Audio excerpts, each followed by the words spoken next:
ಶೀಘ್ರವೇ ಭಾರತದಲ್ಲಿ Telegram app ban ಆಗ್ಬಿಡುತ್ತೆ.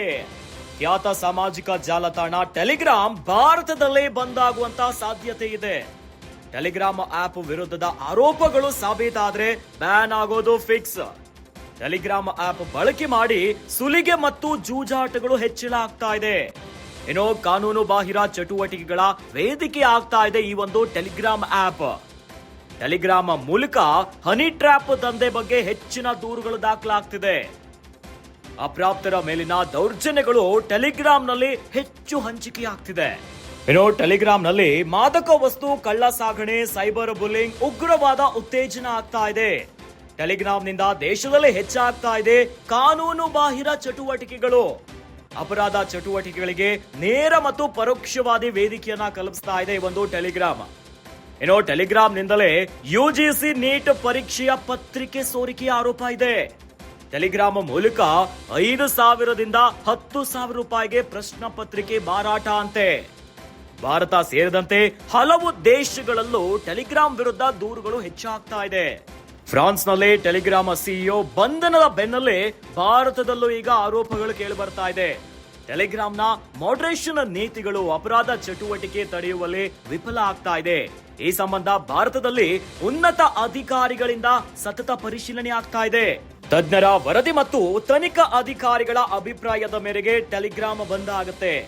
ರಷ್ಯಾ ಮೂಲದ ಸಾಮಾಜಿಕ ಜಾಲತಾಣ ಟೆಲಿಗ್ರಾಮ್ ಆಪ್ ಭಾರತದಲ್ಲೇ ಬಂದ್ ಆಗುವ ಸಾಧ್ಯತೆ ಇದೆ.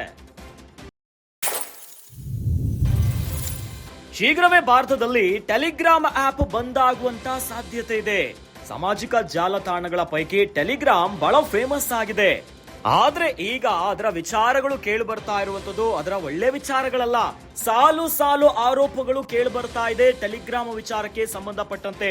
ಟೆಲಿಗ್ರಾಮ್ ಆಪ್ ಅನ್ನ ಬಳಕೆ ಮಾಡಿ ಸುಲಿಗೆ ಮತ್ತು ಜೂಜಾಟಗಳು ಹೆಚ್ಚಳ ಆಗ್ತಾ ಇದೆ. ಜೊತೆಯಲ್ಲೇ ಕಾನೂನು ಬಾಹಿರ ಚಟುವಟಿಕೆಗಳ ವೇದಿಕೆ ಆಗ್ತಿದೆಯಂತೆ ಟೆಲಿಗ್ರಾಮ್. ಟೆಲಿಗ್ರಾಮ್ ಮೂಲಕವೇ ಹನಿ ಟ್ರ್ಯಾಪ್ ದಂಧೆ ಹೆಚ್ಚಳ ಆಗ್ತಿರುವಂತ ದೂರುಗಳು ದಾಖಲಾಗ್ತಿದೆ. ಜೊತೆಯಲ್ಲಿ ಅಪ್ರಾಪ್ತರ ಮೇಲಿನ ದೌರ್ಜನ್ಯಗಳು ಟೆಲಿಗ್ರಾಂನಲ್ಲಿ ಹೆಚ್ಚು ಹಂಚಿಕೆಯಾಗ್ತಿದೆ. ಮಾದಕ ವಸ್ತು ಕಳ್ಳಸಾಗಣೆ, ಸೈಬರ್ ಬುಲ್ಲಿಂಗ್, ಉಗ್ರವಾದ ಉತ್ತೇಜನ ಆಗ್ತಿದೆಯಂತೆ.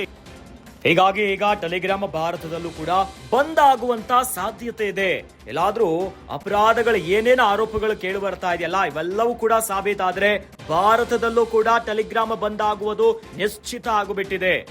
ಇತ್ತೀಚೆಗಷ್ಟೇ ಯುಜಿಸಿ ನೀಟ್ ಪರೀಕ್ಷೆಯ ಪತ್ರಿಕೆ ಸೋರಿಕೆ ಆಗಿರುವಂತ ಆರೋಪ ಕೇಳಿ ಬಂದಿತ್ತು. ಅದರಲ್ಲೂ ಕೂಡ ಟೆಲಿಗ್ರಾಮ್ ಮೂಲಕವೇ ಸೋರಿಕೆ ಆಗಿರುವಂತ ಆರೋಪ ಕೇಳಿ ಬರ್ತಾ ಇದೆ. 5,000 ರೂಪಾಯಿಯಿಂದ ಹಿಡಿದು 10,000 ರೂಪಾಯಿಗೆ ಪ್ರಶ್ನೆ ಪತ್ರಿಕೆ ಮಾರಾಟವಾಗುಬಿಟ್ಟಿದೆಯಂತೆ. ಲಕ್ಷಾಂತರ ಅಭ್ಯರ್ಥಿಗಳ ಕನಸು ನುಚ್ಚು ನೂರಾಗಿಬಿಟ್ಟಿದೆ. ಈಗಾಗಲೇ ಯುಜಿಸಿ ನೀಟಿಂದ ಅಥವಾ ನೆಟ್ ಎಕ್ಸಾಮ್ ಪ್ರಶ್ನೆ ಪತ್ರಿಕೆ ಸೋರಿಕೆ ಆಗಿತ್ತು. ಸಾಕಷ್ಟು ಆರೋಪಗಳು ಕೇಳಿ ಬರ್ತಾ ಇತ್ತು. ಇವೆಲ್ಲ ಅಕ್ರಮಗಳಿಗೆ ಟೆಲಿಗ್ರಾಮ್ ವೇದಿಕೆ ಆಗಿಬಿಟ್ಟಿದೆ. ಹೀಗಾಗಿ ಟೆಲಿಗ್ರಾಮ್ ಬಂದ್ ಆಗುವಂತ ಸಾಧ್ಯತೆ ಇದೆ. ಈ ಸಂಬಂಧ ಭಾರತದಲ್ಲಿ ಉನ್ನತ ಅಧಿಕಾರಿಗಳಿಂದ ಸತತ ಪರಿಶೀಲನೆ ಆಗ್ತಿದೆ. ತಜ್ಞರ ವರದಿ ಮತ್ತು ತನಿಖಾ ಅಧಿಕಾರಿಗಳ ಅಭಿಪ್ರಾಯದ ಮೇರೆಗೆ ಟೆಲಿಗ್ರಾಮ್ ಬಂದ್ ಆಗುವಂತ ಸಾಧ್ಯತೆ ಇದೆ. ಈಗಾಗಲೇ ಫ್ರಾನ್ಸ್ನಲ್ಲಿ ಟೆಲಿಗ್ರಾಮ್ ಸಿಇಒ ಬಂಧನ ಆಗಿದೆ. ಹೀಗಾಗಿ ಭಾರತದಲ್ಲೂ ಕೂಡ ಈಗ ಸಾಲು ಸಾಲು ಆರೋಪಗಳು ಬರ್ತಾ ಇದೆ. ತಜ್ಞರ ಅಭಿಪ್ರಾಯವನ್ನ ಪಡೆದು ಮುಂದಿನ ದಿನಗಳಲ್ಲಿ ರಷ್ಯಾ ಮೂಲದ ಸಾಮಾಜಿಕ ಜಾಲತಾಣ ಟೆಲಿಗ್ರಾಮ್ ಆಪ್ ಭಾರತದಲ್ಲೂ ಕೂಡ ಬಂದ್ ಆಗುವಂತ ಸಾಧ್ಯತೆ ಇದೆ.